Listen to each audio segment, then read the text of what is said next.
트래블 데일리 11월 7일자 목요일자네요. 시작해 보겠습니다. 뉴스 시작하기 전에 저희 동영상 뉴스를 한 3개월 정도 됐는데 사실 뭐 조회수를 기대하고 만드는 영상은 아닙니다.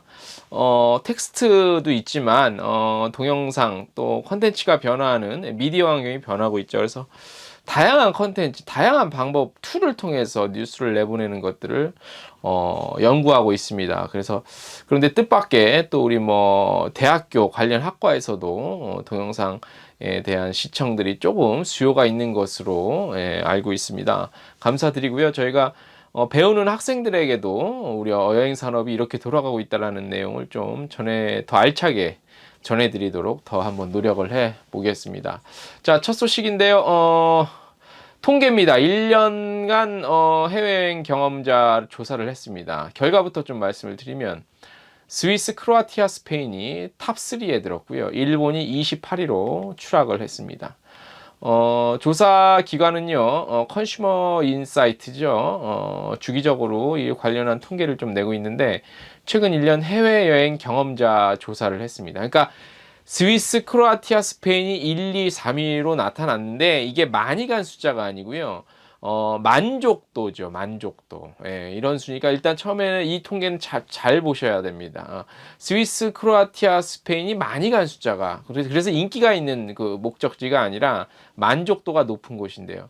그럴 수밖에 없을 것 같습니다. 제가 부가 설명을 좀 해드리겠습니다만, 스위스 같은 경우는 상당히 좀 물가도 세죠. 예, 장거리기도 하고. 그래서 이곳을 가는 분은, 경제적으로 좀 부담을 덜 느끼시거나 아니면 아예 작정하고 가셨기 때문에 충분한 비용을 투자하면서 현지에서 느끼는 만족도는 높을 수밖에 없을 것으로 보입니다. 예.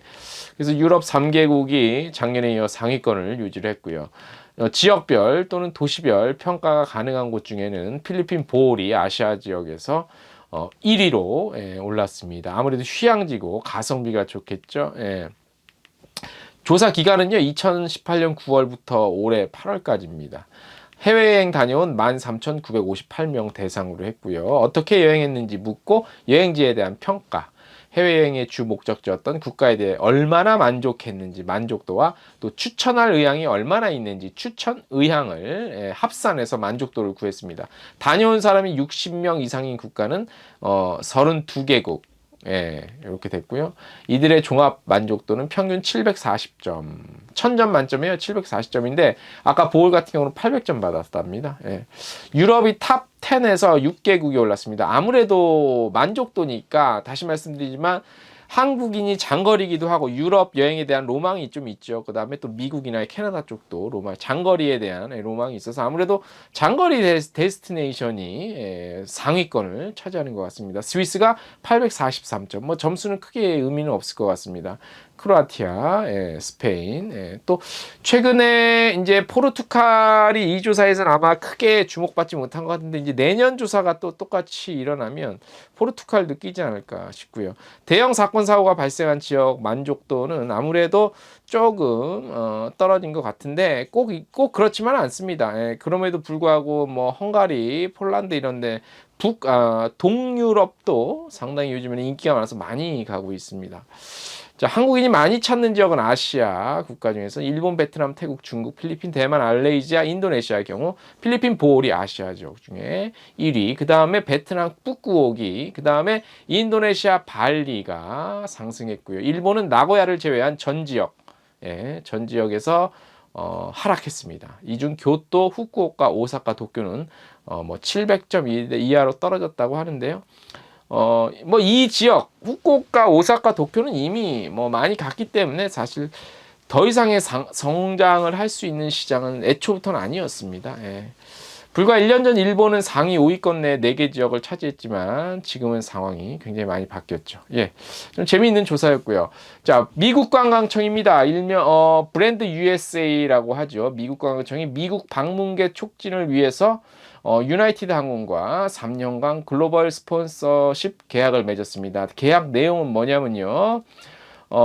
미국 관광청에서 재작년부터 미국 관광을 홍보하기 위해서 영상을 제작했었습니다. IMAX 통해서.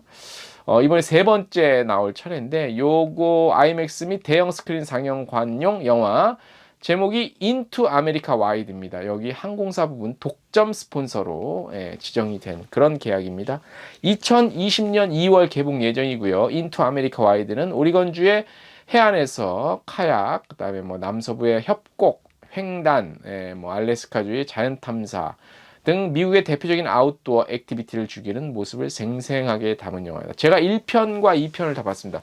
1편도 자연경관 나오고 2편은 이제 미국의 아메리카 전이라고 하는 미국 음악을 바탕으로 한 미국 홍보 영상인데 극장에서 일반인이 만날 수는 없는 그런 영화입니다. IMAX 통해서 유튜브 같은 걸 찾아보시면 접하실 수 있습니다. 유나이티드 항공과 유나이티드 익스프레스는 미국 포함 전 세계 350개 취항하고 있죠. 전 세계 매일 5,000편의 항공편을 운항하고 있습니다. 최근 2년간 미국, 체코, 남아프리카 공화국, 프랑스, 이탈리아, 포르투갈, 아이슬란드를 잇는 26개 직항 노선도 신설한 바 있습니다. 자, 저기 또 북유럽, 오늘은 좀 장거리 데스티네이션 소식이 많네요. 노르웨이와, 어디죠? 코펜하겐, 덴마크 코펜하겐, 오가는 럭셔리, 크루즈라고 하긴 뭐하고요. 그렇다고 페리라고 하기도 뭐한데, 아무튼 굳이 말하자면 럭셔리 크루즈입니다. 큰 규모의 럭셔리 크루즈는 아니고요. 중형 규모의 럭셔리 크루즈인데요. 북유럽에는 이런 크루즈들이 많습니다. 대형 크루즈만큼 많은 사람을 실지는 않지만, 어느 정도 소수정예라고 할까요? 이름은 이제 DFDS라는 100년이 넘었습니다. 이 선사가. 한국인들은 이제 노르웨이 오슬로에서 덴마크 코펜하겐 운항하는 그런 배를 많이 이용하고 있습니다. 아시는 분은 아시는, 모르시는 분은 또 모르시는. 자, 북유럽 초호화 여객선입니다. DFDS Seaways 본사 임직원 주요 임원 2명이 한국에 와서 기자 간담회를 했습니다. 이 선사는요, 한 해 평균 4만 명 정도 한국인이 이용하고 있고요. 한국 시장에 좀 더 적극적으로 공격적인 좀 마케팅을 하기 위해서 이번에 특별히 다시 왔습니다. 매년 노르웨이 관광청 그 트래블마트 행사 때 이 업체도 오긴 옵니다. 근데 끝나고 나서 다시 한번 한국을 찾았다는 데 대해서 좀 주목이 되고요. 152년이라고 합니다. 역사가. 대단합니다. 자, 섬세한 서비스로 각종 상들은 휩쓸었고요. 탑승객은 여러 가지 서비스가 좋다는 말을 좀 생략을 하겠습니다. 두 종류의 배가 있는데요. 그것보다는 2,100명 정도 승객을 수용할 수 있고요. 스칸디나비아에서 가장 호화로운 여객선으로도 유명합니다만 승객의 그 어떤 안전과 품격 높은 서비스를 위해 꾸준한, 그러니까 정비도 굉장히 철저하게 하고 그런다. 북유럽의 꼼꼼함이 담겨 있겠죠. 선내 컨텐츠도 보면 훌륭한 음식들, 아무래도 그 씨푸드가 굉장히 퀄리티가 좋은 그런 음식들이 많이 나오고 해산물, 맥주 같은 거. 그다음에 여행의 하이라이트는 출발부터 도착까지 눈에 띄는 명소를 보는 거. 그다음에 섹스피어의 햄릿으로 알려진 크론보그 덴마크 성과 놀랍도록 신기한 노르웨이 피오르드를 지난다는 것입니다. 저도 노르웨이 피오르드를 한번 예전에 노르웨이 출장에 가서 봤는데요. 더 이상의 말이 필요 없을 만큼 굉장히 아름다운 곳입니다. 각 캐빈들도 이제 한 6개, 7개 정도 캐빈 등급이 있습니다. 당연히 샤워 시설 완벽하게 구비가 되어 있고요. 가격 같은 경우는 이제 가장 그 일반적인 스탠다드 시뷰 바다가 보이는 뷰죠. 객실은 1박에 한 120 US 달러 정도 참고하시면 됩니다. 페리는 매일 오후 4시 반쯤에 출발해서요. 다음날 아침 9시 40분쯤에 목적지, 그러니까 코펜하겐, 오슬로 왔다 갔다 하니까요. 이렇게 운항 일정이 됩니다. 자, 아시아 지역에서 OTA의 새로운 강자로 등극을 하고 있죠. 시트립 그룹이 트립닷컴 그룹으로 사명을 변경하고 로고도 바꿨다고 하네요. 지난달 25일 뭐 주주총회 열고요. 트립닷컴 그룹으로 사명을 변경하고 11월 5일부터 미국 나스닥에 새로운 사명으로 공식적인 거래를 시작했다고 합니다.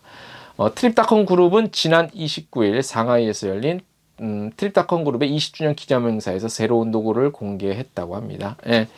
근데 트립닷컴이 원래 예전에 트립닷컴에서 C트립했다 다시 트립닷컴 아닌지 모르겠습니다. 제 기억으로는 그런데 예, 뭐 중요한 건 아닌데 내용이 중요한 건데요. 아무래도 아시아 시장에서 특히 중국 시장에 많은 호텔 수요를 보유하고 있다고 하는데 실제적으로 데이터 검색을 해보면 아직까지는 C트립은 익스피디아나 부킹닷컴에 비해서 보유하고 있는, 그러니까 검색하고 부킹할 수 있는 물량 자체는 조금 아직은 좀 모자란 것 같더라고요, 보니까. 근데 장점은 이제 한국 사무실이 있고 한국에 AS 관련한 직원들이 한 200명 정도가 배치를 해놔서 그런 부분은 좀 강점으로 작용하고 있습니다. 자, 제주관광공사에서 관광종사원 대상 교육을 실시합니다. 수강생을 모집하는데요. 11월 한 달 내내 뭐 여러 날에 걸쳐서 합니다. 올해 상반기 도내 100개 관광사업체 설문조사 기반으로 만든 관광종사원 교육 모듈 개발을 통해 도출된 5개 직무와 관심 과목에 대한 실무 중심으로 프로그램을 구성했습니다.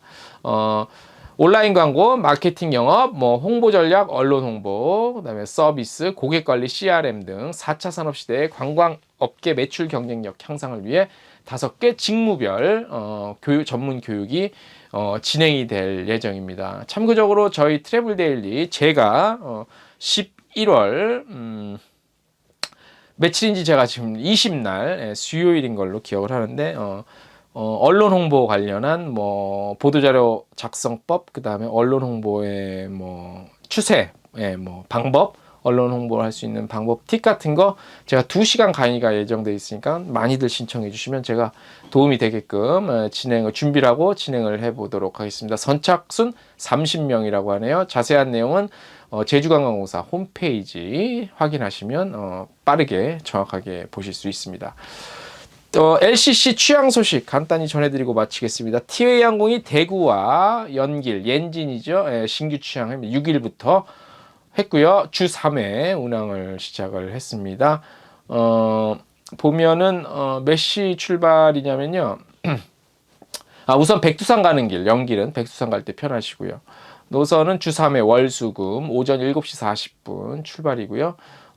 현지 오전 9시 30분에 도착. 복편은 현지에서 10시 30분에 출발한다고 합니다. 그 다음에 에어부산은 27일부터 부산 하이커우 노선의 주 2회 수요일 토요일 운항 예정이라고 합니다. 자, 트래블 데일리 점점 날씨도 추워지고 있습니다. 건강 조심하시고요. 뉴스 하이라이트 더 집중해서 보내드리고 분석할 수 있는 건 또 최대한 많이 분석해서 보내드리도록 하겠습니다. 이상 마치겠습니다.